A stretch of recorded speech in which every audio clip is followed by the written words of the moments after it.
Earthquake, the earth is shaking from.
The most oft-repeated defense of industrial agriculture is that it is needed to feed the world.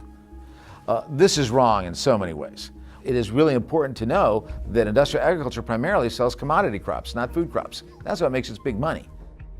But the other thing is that there have been peer-reviewed studies by the United Nations, by Michigan State, by other universities and entities around the world that have said, you know what, the only way we're going to feed the world is through medium and small-sized farms that use organic or other sustainable methods.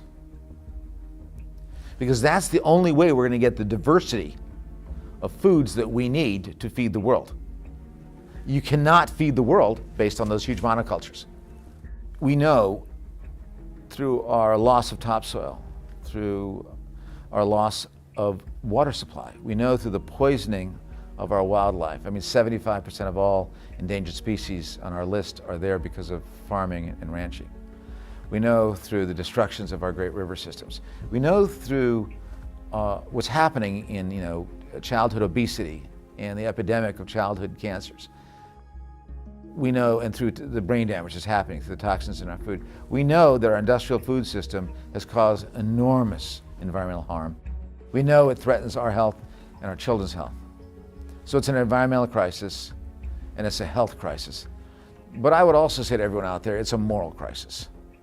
Every decision that I make, that you make, that your community makes on the foods that we buy, the foods that we feed our children, the foods that we grow, is going to create a different food future. If you go to a fast food place, if you buy industrial food, that's what you're feeding. That is the monster you're feeding. So you're not a mere consumer, you are helping create that terrible world that we need to get rid of. Or you're going organic and beyond, you're going non-GMO, making the right choices, going local, appropriate scale, and that is then creating this new food future, the one that we need to have healthy people, to have a humane system, a socially just system, and a healthy planet.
La agricultura en sí es una relación milenaria entre el hombre y la naturaleza.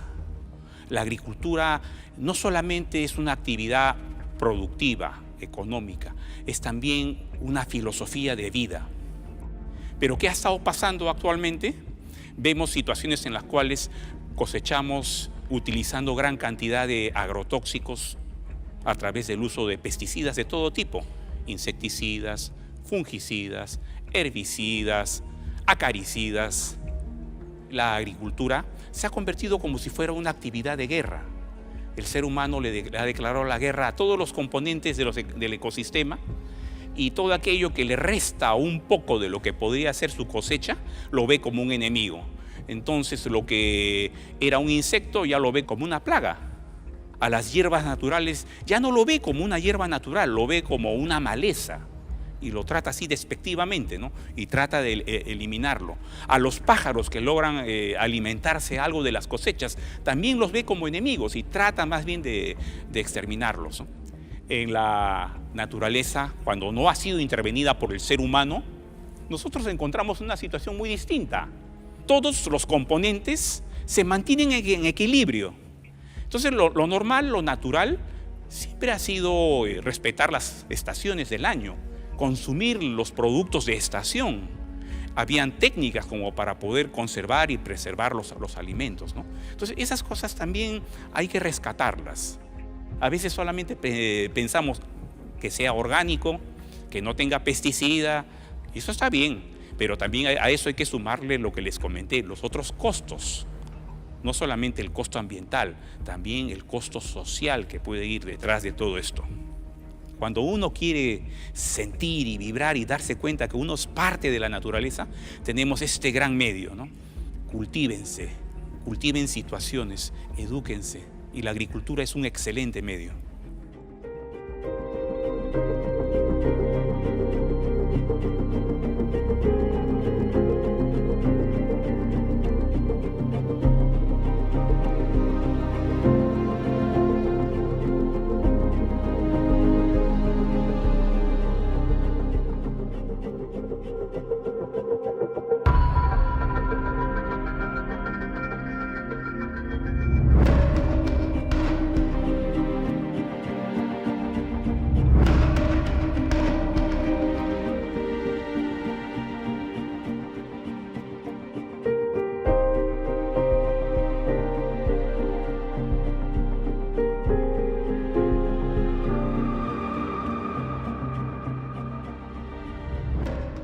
Our identity is so tangled up around this belief that we are the best food growers in the world.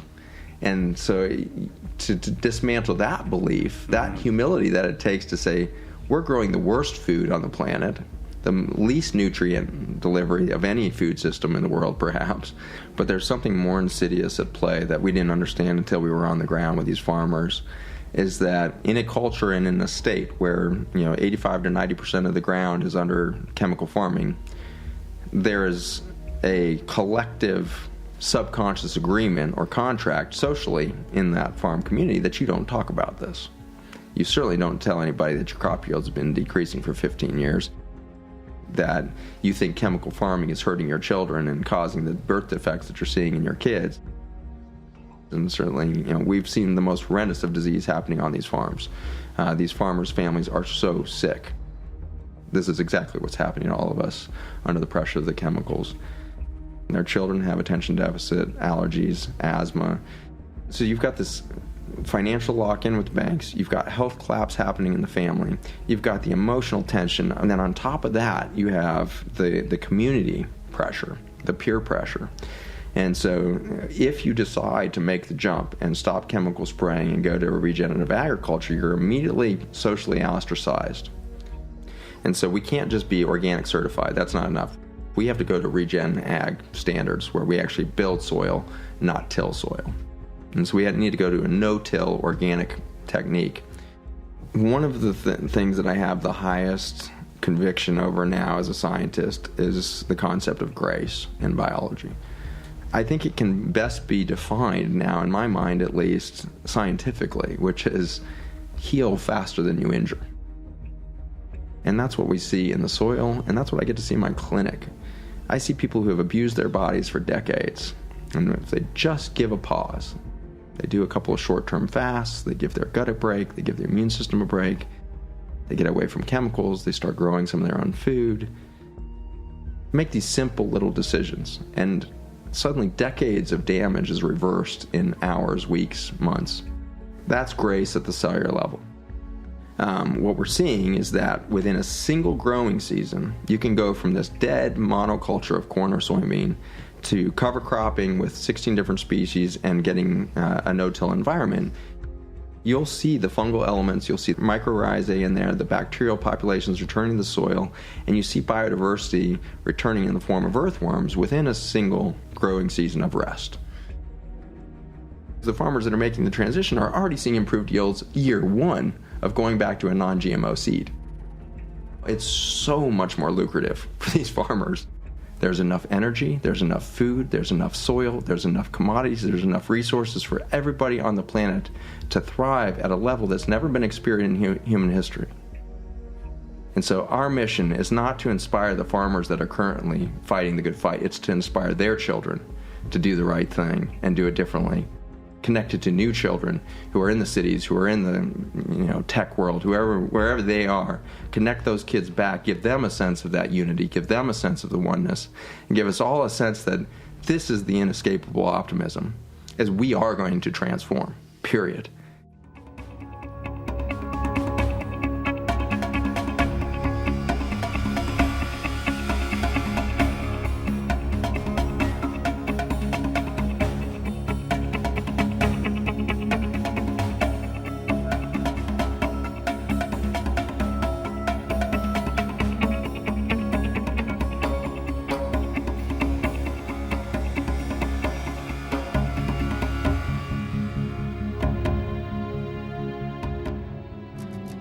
In order for us to live sustainably, the structures that meet our basic needs must work towards regeneration rather than consumption and depletion. I've been studying sustainable farming systems for over 25 years. There are no real issues. We can solve all of them. There are really easy answers to grow food quality and with good environmental care.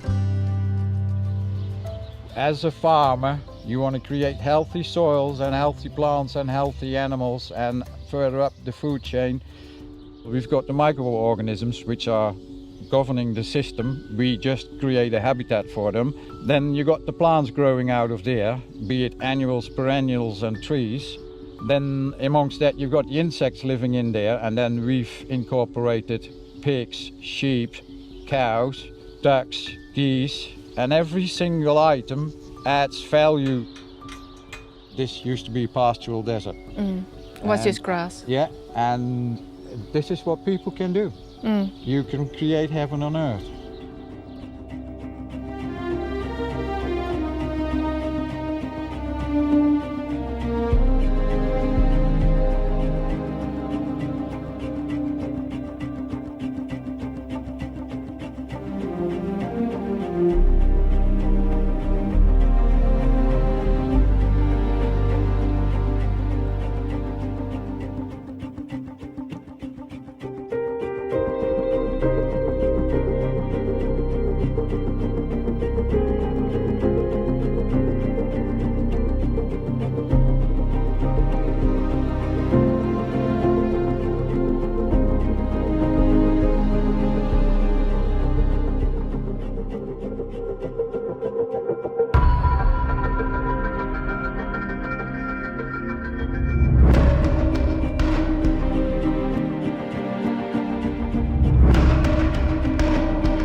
This meeting was going to take place to de-escalate tensions between Saudi and Iran. This would have had implications, of course, internationally, but also regionally. I mean, this would have been great for the region. A de-escalation of tension between these two countries that's playing out in like a Cold War and in some places a hot war. And the U.S. completely obliterated that when they obliterated Soleimani. But don't you see why they may have needed to do that? I mean, the threat of Iran and Saudi Arabia coming together somehow, and it did seem, everything I'm reading says that back since September, they started making these overtures. Are you surprised by those overtures? I'm not, because what you had happen several months ago was Saudi oil fields were hit, and Saudi oil production was decreased by like 50%. And the U.S. didn't do anything in response. And so that demonstrated to Saudi Arabia and America's Gulf state allies that if there is a war with Iran that doesn't include some sort of U.S. invasion of occupation of Iran, which isn't going to happen, then the people who are going to have to bear the brunt of that war are going to be the UAE and Saudi Arabia. Do you foresee a world where Iran and Saudi Arabia could actually live in harmony? Absolutely. I mean, if you took America out of the equation, because out of the Middle East, they'd have no choice but to live in harmony. But when you have outside actors that are coming in and provoking war and also funding, weapons and giving weapons to the Saudis, you're escalating tension. So on top of that, it's about regional hegemony, right? Yeah. And Iran is a big threat to the U.S. because it forges a path independent of U.S. interests, and that's not allowed.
The United States never forgave Iran for overthrowing the Shah.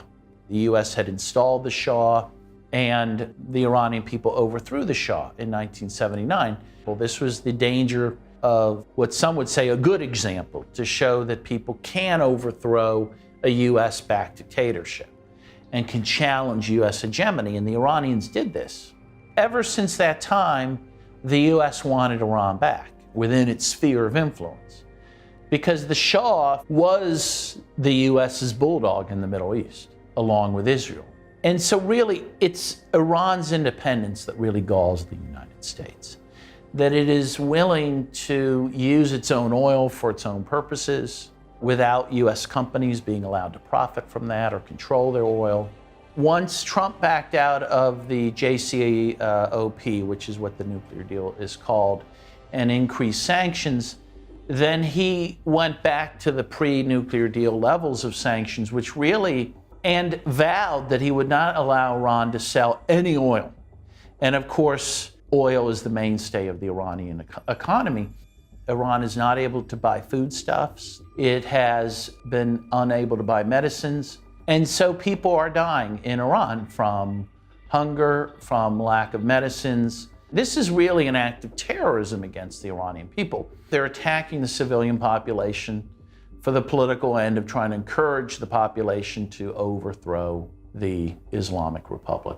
The U.S. now supports 73% of the world's dictatorships, some of which the U.S. actually put into power. Look at Saudi Arabia, which is a monarchy.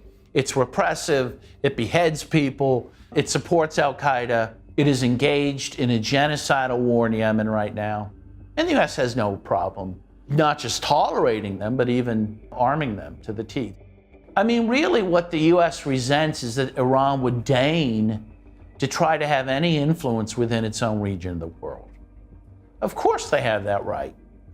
If you look at a map, Iran is bordered by about 17 different countries, most of which are hostile and most of which have US military bases. It's Iran that's under attack, let's face it.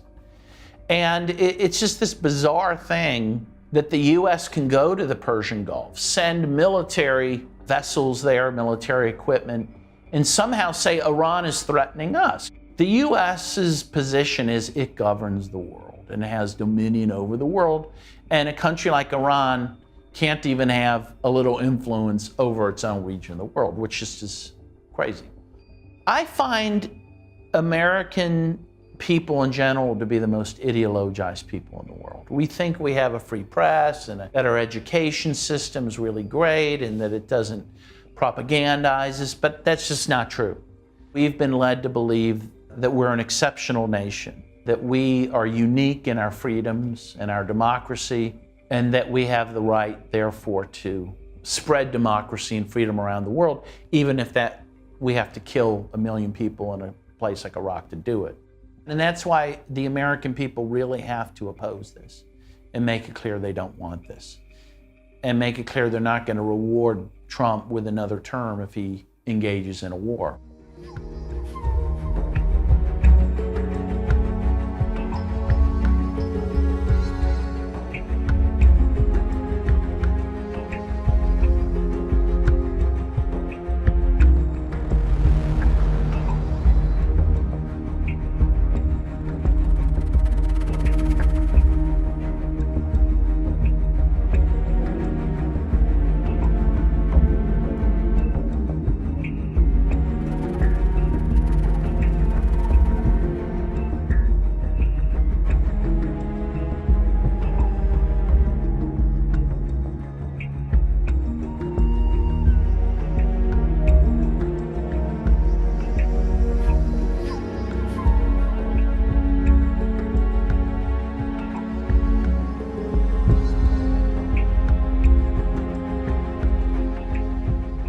Diese neue Seidenstraße soll Asien über den Nahen Osten mit Europa verbinden.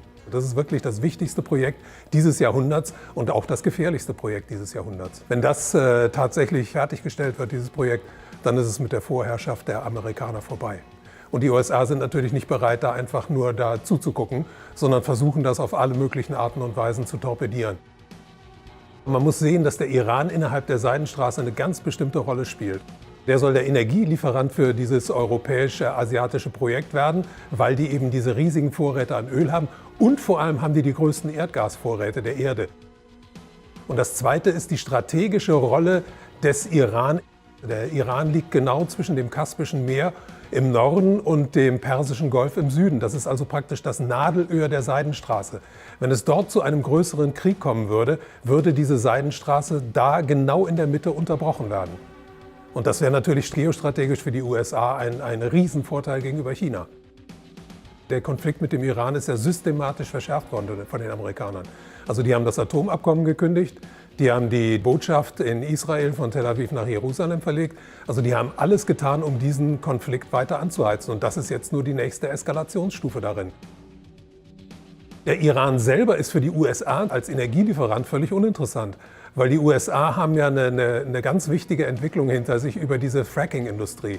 Also die USA waren bis vor einiger Zeit ein großer Importeur von Erdöl und Erdgas. Das sind sie inzwischen nicht mehr, sind inzwischen zum Exporteur geworden. Das heißt, die sind davon nicht mehr abhängig. Also die Ölinteressen und die Gasinteressen im Nahen Osten spielen keine so große Rolle mehr. Es geht da nur noch um Geostrategie. Man muss sehen, dass die USA insgesamt weltweit ja im Niedergang sich befinden. Die wirtschaftliche Stärke der USA, die ist nicht mehr die von früher. Inzwischen als Handelsmacht sind sie überholt worden von den Chinesen.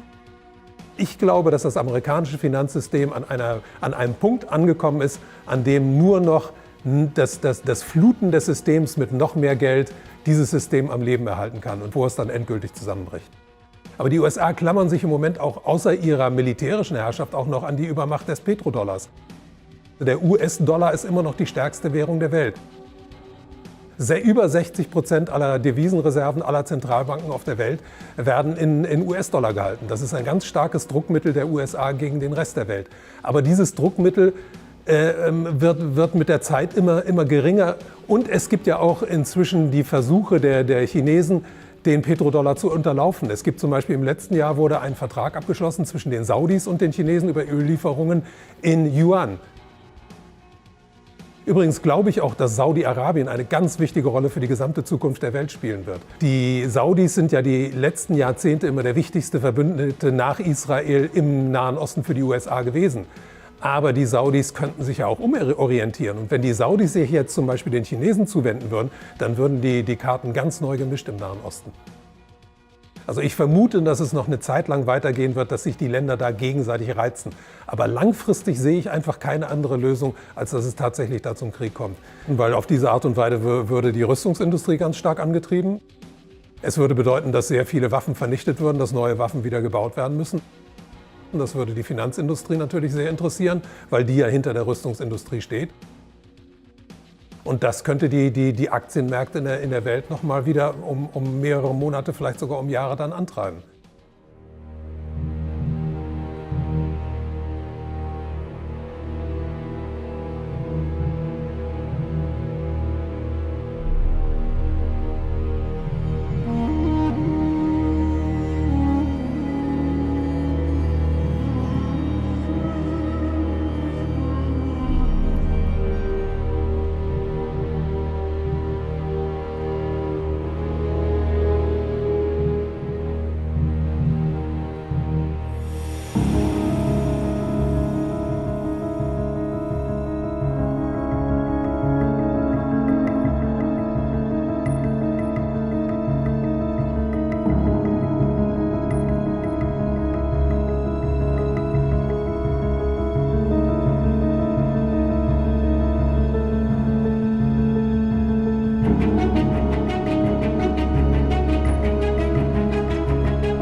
Well, I met him and he told me that I'm #1 in the world in Facebook. He sat down, he said, "Congratulations, you're #1." And I said, "That's very nice. It's always nice to be #1.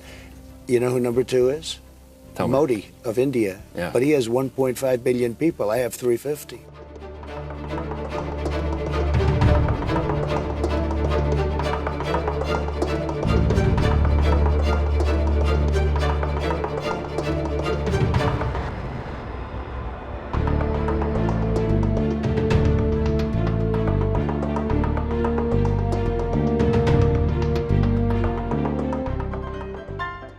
Let me explain how the world works, okay? I think nobody knows more about taxes than I do. Nobody knows more about construction than I do. Nobody knows more about campaign finance than I do. Nobody knows consultants better than me. I know more about drones than anybody. And I think I know more about the environment than most people. I know a lot about wind. I know more about ISIS than the generals do, believe me. Nobody in the history of this country has ever known so much about infrastructure as Donald Trump. I know a lot about wind. I understand the power of Facebook. maybe better than almost anybody. I know more about courts than any human being on earth. Nobody knows more about banks than I do. Nobody knows more about trade than me. I understand politicians better than anybody. Nobody knows politicians better than me. I think I know more about the other side than almost anybody. Who knows the other side better than me? I understand things. I comprehend very well. Okay? Better than, I think, almost anybody. The truth is, I'm actually a modest person, very modest. In fact, many people tell me that modesty is perhaps my best quality.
Family has had plenty scandals in their time, but right now they're going through an unprecedented crisis. The Queen summoned everyone to a private meeting for an emergency royal summit. This was a crisis summit. At the end of that, they released that statement where she says the royal family is extremely supportive of Harry and Meghan's desire to create a new life. First of all, statements that come out of not the palace, but the Queen herself are rare. Something that actually suggests feeling is even more rare. But that's where we are right now. Why would Harry and Meghan want out of a life that so many people dream of having? For me, and for my wife, you know, of course there's a lot of stuff that hurts, especially when the majority of it is untrue. I will not be bullied into playing a game that killed my mum. It's hard. It's not enough to just survive something, right? Like, that's not the point of life. You've got to thrive, you've got to feel happy, and I think I really tried to adopt this British sensibility of a stiff upper lip. But I think that what that does internally is probably really damaging.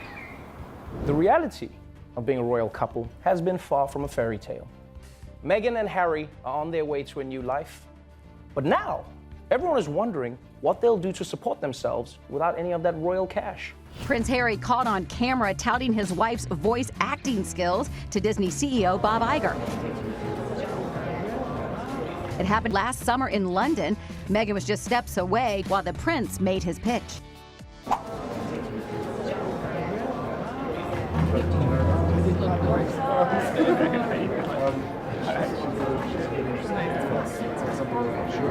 Well, good news, Meghan's already got herself a job.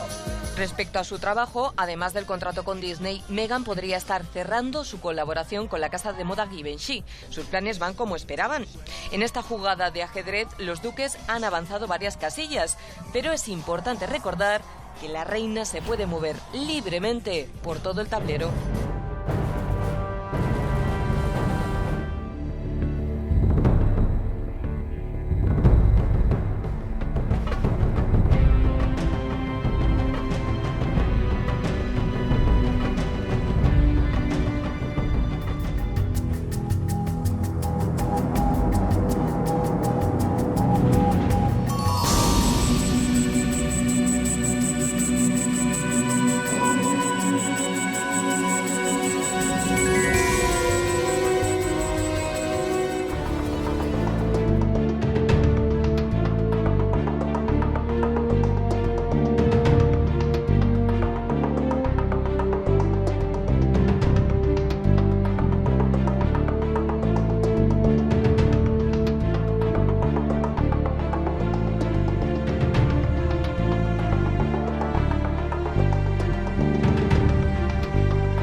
Willkommen in Livermore, Kalifornien, der Heimat der ältesten Glühbirne der Welt. 109 Jahre alt und sie brennt noch immer. Eine Webcam schickt rund um die Uhr Bilder von der Livermore-Glühbirne ins Internet. Ironischerweise hat sie bereits 2 Webcams überlebt. Den Glühfaden hat Adolphe Chaillet erfunden. Er war langlebig. Chaillets Formel für den langlebigen Glühfaden ist nicht das einzige Mysterium in der Geschichte der Glühbirne. Noch geheimnisumwobener ist, wie sie zum ersten Opfer der geplanten Obsoleszenz wurde. Weihnachten 1924 war ein ganz besonderer Tag. In einem Hinterzimmer in Genf trafen sich einige Herren in Nadelstreifenanzügen, um einem geheimen Plan nachzugehen. Sie gründeten das erste weltweite Kartell, das sich zum Ziel setzte, die Glühbirnenproduktion der gesamten Länder zu kontrollieren und den Kuchen namens Weltmarkt unter sich aufzuteilen. Dieses Kartell hat den Namen Phobos. Das Ziel ist gewesen, Patente auszutauschen, die Produktion zu kontrollieren und vor allem aber den Verbraucher zu kontrollieren. Es ist umso besser für diese Firmen, wenn der Verbraucher regelmäßig Glühlampen kauft, und wenn die Glühlampen lange brennen, ist das ein ökonomischer Nachteil. Also hat man sich bei Phobos gedacht, beschränken wir einfach die Lebensdauer dieser einzelnen Glühbirnen auf 1000 Stunden. Mit der geplanten Obsoleszenz sank die Lebensdauer der Glühbirnen. In nur 2 Jahren von 2500 auf weniger als 1500 Stunden. In den 1940ern hatte das Kartell sein Ziel erreicht. Die Standardlebensdauer einer Glühbirne betrug nun 1000 Stunden. In den folgenden Jahrzehnten meldeten Dutzende von Erfindern Patente für neue Glühbirnen an, darunter eine, die 100.000 Stunden brannte. Keine davon kam je auf den Markt. Dank der Massenproduktion fielen die Preise und viele Waren wurden für jedermann erschwinglich. Doch die Hersteller fragten sich, ob der Kaufrausch anhalten würde. Was wäre, wenn der Verbraucher seine Bedürfnisse befriedigt sähe? Schon 1928 warnte ein einflussreiches Werbemagazin: Ein Artikel, der nicht verschleißt, ist eine Tragödie fürs Geschäft. 1929, nach dem Börsenkrach an der Wall Street, war es mit der Konsumgesellschaft dann erst einmal vorbei. Die USA stürzten in eine tiefe Rezession. Bernard London, ein bekannter Immobilienmakler, wollte, um die Depression zu beenden, die geplante Obsoleszenz zur Pflicht machen. Londons Vorschlag sah vor, alle Produkte mit einem Verfallsdatum zu versehen, nach dessen Ablauf sie amtlich als tot galten. Verbraucher sollten sie dann bei einer Behörde abliefern, wo sie zerstört würden. Einen Artikel über das Verfallsdatum hinaus zu behalten, sollte strafbar sein. Bernard London glaubte, dass durch geplante Obsoleszenz die Industrie wieder in Schwung kommen würde. Die Menschen würden wieder konsumieren und bald jeder eine Arbeit haben. Bei den Ingenieuren gab es einen Paradigmenwechsel.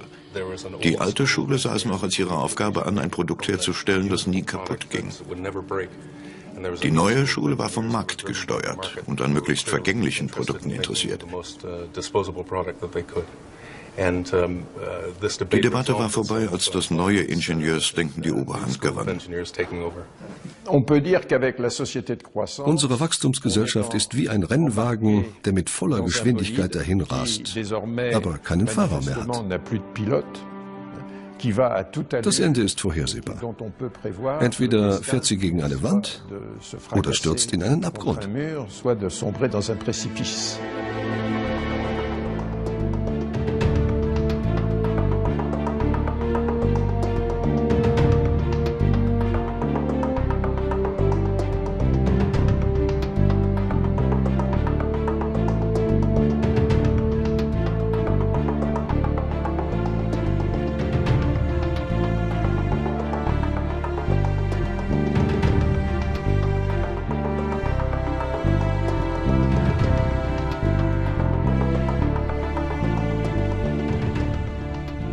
Ahora tenemos diferentes clases de obsolescencia.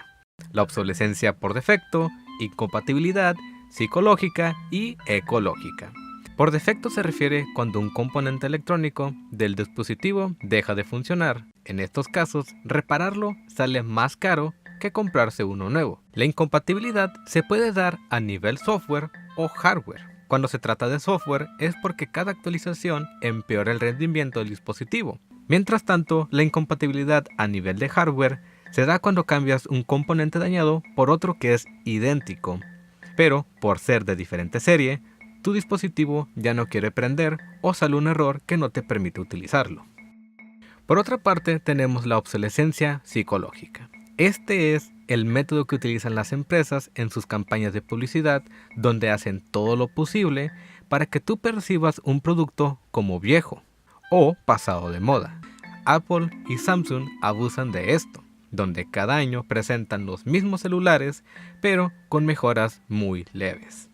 Por último les presento la obsolescencia ecológica, la cual promueve que utilices dispositivos con componentes menos agresivos al ambiente.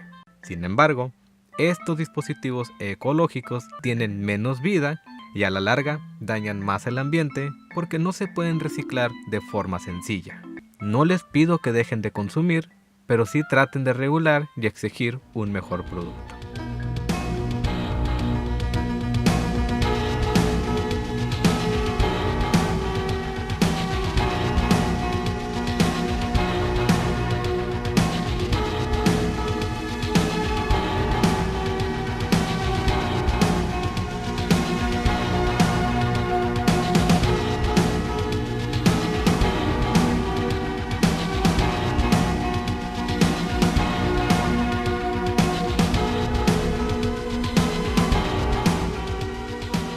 Silicon Valley has been driving the U.S. economy for years now.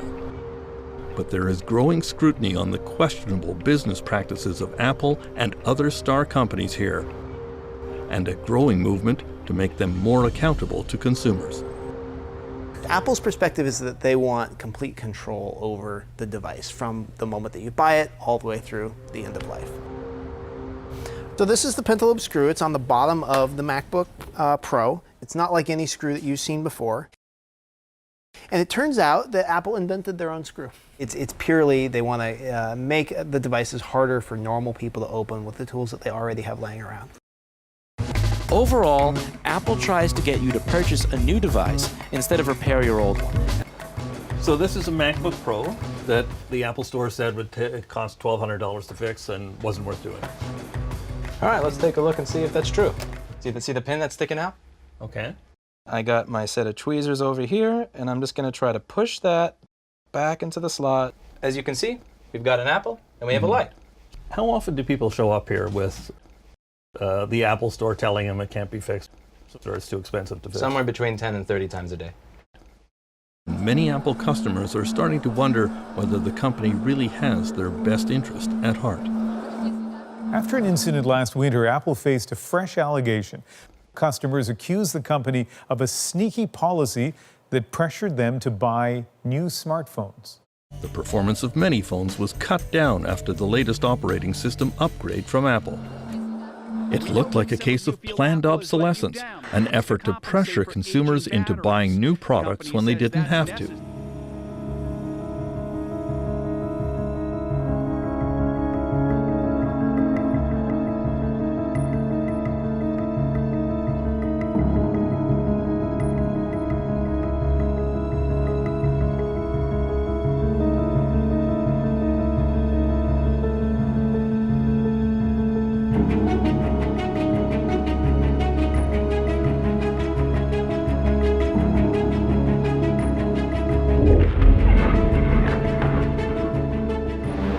Thick, toxic, unbreathable. Around the wastelands of the Agbogbloshie scrapyards, the smoke never clears. Copper, aluminium, it's all there for the taking. Yeah, it's burning place. We are burning waste and aluminium. Awal's been stripping waste for 6 years, selling by weight the metal he recovers. He makes 15 cedis a day, less than €3, while facing constant hazard. It's difficult to put a figure on how many work here, but several thousand at least. According to a US study, Agbogbloshie is among the top 10 most polluted sites on the planet. Cadmium, lead, mercury and arsenic are permanently present in the soil, sometimes at levels 100 times greater than international safety standards. Cars, computers, mobile phones, televisions. All manner of electronic devices that end up here are painstakingly sorted, stripped, and dismantled. You can find anything in the rubbish here, but it's the electronic waste that's the most sought after for the metals it contains. Most of it comes from outside Ghana. The European Union has strictly prohibited the export of e-waste. Yet around 350,000 tons, the equivalent of 2.5 billion smartphones, leave Europe illegally every year. In the meantime, the waste burners will go on burning, despite the risks to their health, despite the risks for the environment. It's their livelihood.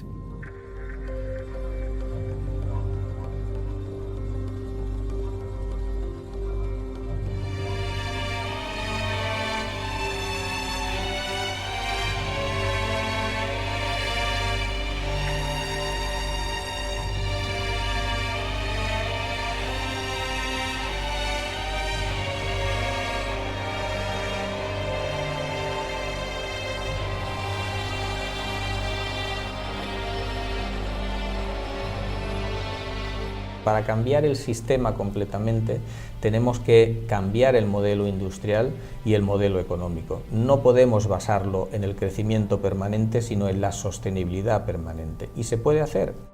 Si se crearan esos productos con durabilidad y que fuesen reparables, que fuese más rentable repararlos que comprar uno nuevo, se crearía más trabajo. Y más trabajo local, evidentemente. No nos tendríamos que endeudar para comprar 5 y 6 lavadoras, 5 o 6 televisores durante toda nuestra vida, ¿no? Y en último extremo, por supuesto, no se consumirían materias primas de forma innecesaria, el planeta Tierra no colapsaría.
Por medio de 3 diferentes cámaras de monitoreo volcánico, se registró cómo un objeto cruza sobre el coloso de fuego y se aleja rápidamente. Una especie de cilindro, y cuando está sobre el cráter del volcán, parece emitir una especie de destello.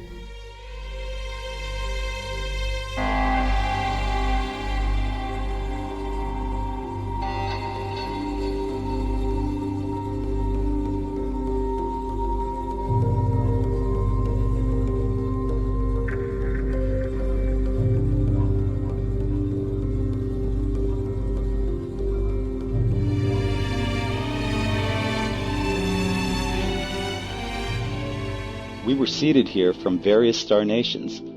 In this premise, genetic and ethnic diversity is explained. It also covers the differences in our blood types.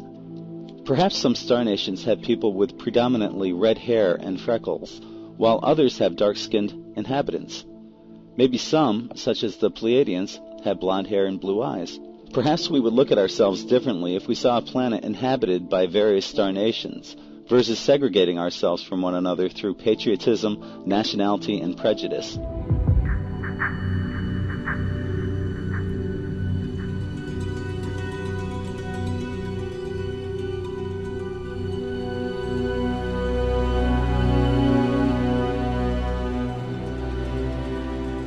Any Indian tribe and other Aboriginal groups have a direct connection with what we term the star people. They talk about the origin of their ancestry from different constellations, different star systems. For example, if you look at the Cherokee tribe, their logo of their flag it's got seven-pointed star, and they claim that their ancestry was created by the Pleiadian people.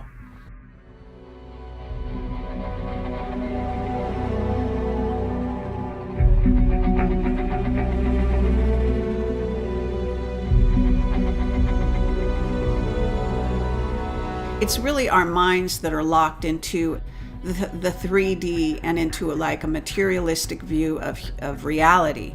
We are 3D going into 4D. We're a soul having a material experience in essence. And so we are able to go interdimensional. That's part of this package that we call humanity, the human vehicle that we operate and we exist within. Humans always tend to think that we're the only game out there. There is no alone in this universe or multiverse, actually. You'll see a true history of humanity in the visitation and the engineering, re-engineering, and bringing in different types of beings' DNA into our genome.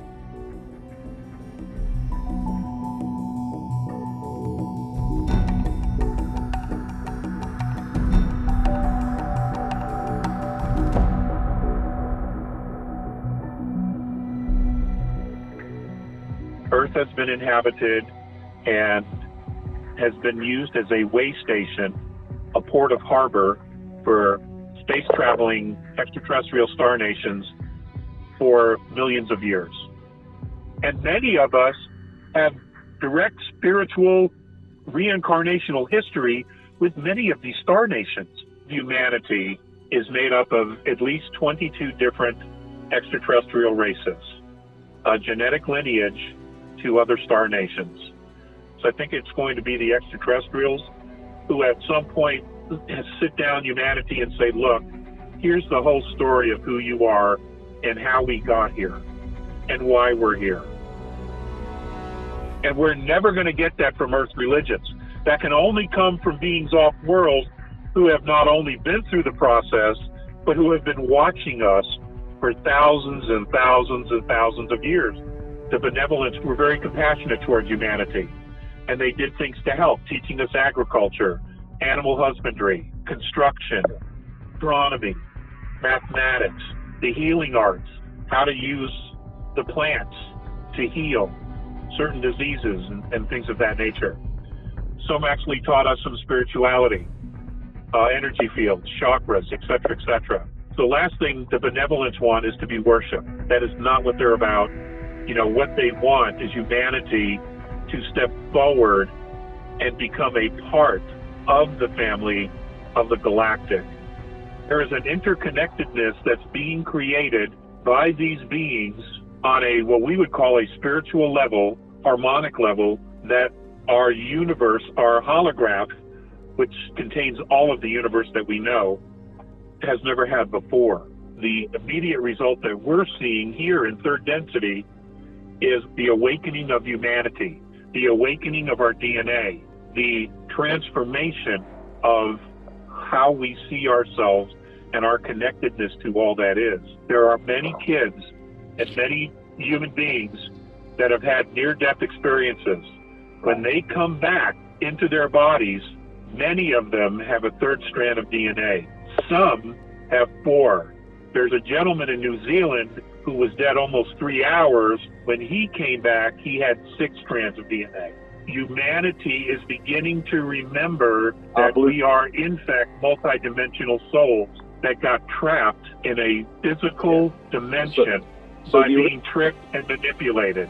And we're going to realize that the manipulation of race, color, and creed has been just that.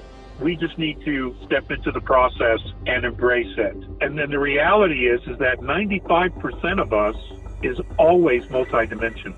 What we see here in the physical is a very, very small piece of who we really are.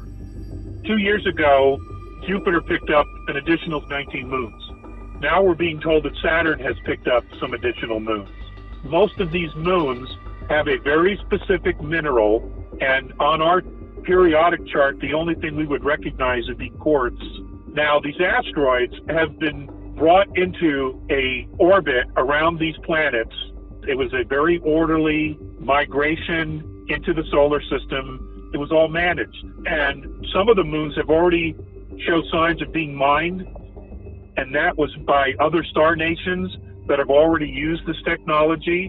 What this mineral does is that you can create bows of boats, rods that will fit into lakes, oceans, housing on aircraft engines, and when you generate a specific harmonic frequency in this metal, it causes all of the protons and electrons of pollution to break down and decay and die, specifically radiation. It causes it to speed up its decay process, and it just falls to the bottom of the ocean. They brought this material here to help us clean up our world. Whenever this process truly begins, they're going to want us to take responsibility for not only the mining, but also the manufacturing and the cleaning of our environment to get everyone involved in this process. And it will help us to re-engage with our home planet, because most of us have detached from nature almost completely.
Life can be very complicated and difficult when people are grasping all the time. And I think when we're constantly achieving something new instead of celebrating what is, we become less and less satisfied. It's like a drug. Money is a drug, sex is a drug, shopping is a drug. It's a bottomless pit trying to satisfy ourselves. This culture, especially in the United States, this society really has this like succeed, excel. It's a consumer mentality. Do more, buy more, be more, have more, bigger house, bigger car, fill up a garage full of 10,000 rolls of toilet paper and buy as much as you can. And people have garages and storages and more stuff, and they have so much stuff they can't even store the stuff. They had to pay for a place to store the stuff that they can't even store at their own house. And this is the way people live. Just because you have more externally, it doesn't always correlate to being internally fulfilled. Those are two completely different things. And external, in your environment, the house, the cars, the stuff, is never fulfilling. It's short term. You get the fulfillment, you buy it, you have it, you play with it, and you get the short term, like instant gratification type of thing. But just like a child with a new toy, you run out of motivation after a little while and you're on to the next toy. I think for those people who don't settle down their nervous system with meditation or who don't have a spiritual or creative practice, their mind is constantly traveling into the past, into the future, and into other people's business. And when that happens, they're not present for themselves and the world that's being revealed to them. And a Zen master might say, show me the future, show me your past, and there's no way to do it. Those questions, they stop the mind. Your mind will gyrate a little bit and then eventually it settles down. We dive into the source of everything. We started naming some of the qualities of it. It's eternal, it's ever-present, it's intelligent. That's the transcendence, is when we lose track of time and space and we transcend the element of materialism. When we recognize that every single material thing at its core is energy and everything is vibrating, then you can get a feeling for this nature of existence that is not as materially real as we tend to think. We sometimes get a feeling like there's something else going on here, that there's something much more connected, that in a very real sense, we're sharing the same dream. And so I recognize that I'm in some ways playing a role, but who I really am is so much bigger, so much more mysterious. It's eternal, it's infinite, it's timeless, it's connected to everything. I think mystics, philosophers, poets, they express the reality better than maybe you or I, because they allude to it. And that's the same with waking up to that which is looking through your eyes. You can call it anything you want. Some people call it self with a capital S. Some people call it spirit, God, soul, the great spirit, consciousness itself. It's that which animates all of this. It's what's residing at your deepest level. In some ways, experiencing a dark time, in some ways, we're experiencing a renaissance. And so there's some threats to our existence right now. But we also have more and more people who are paying attention and more people who are looking for solutions in areas that we didn't look before. Get out there and do something nice for somebody and don't expect anything in return. Be kind. People need it.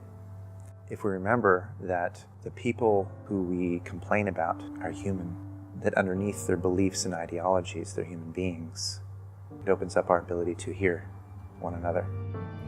We are the creation of the forces of life, living as long as the universe stays, which is forever, through the galaxy's nights and days.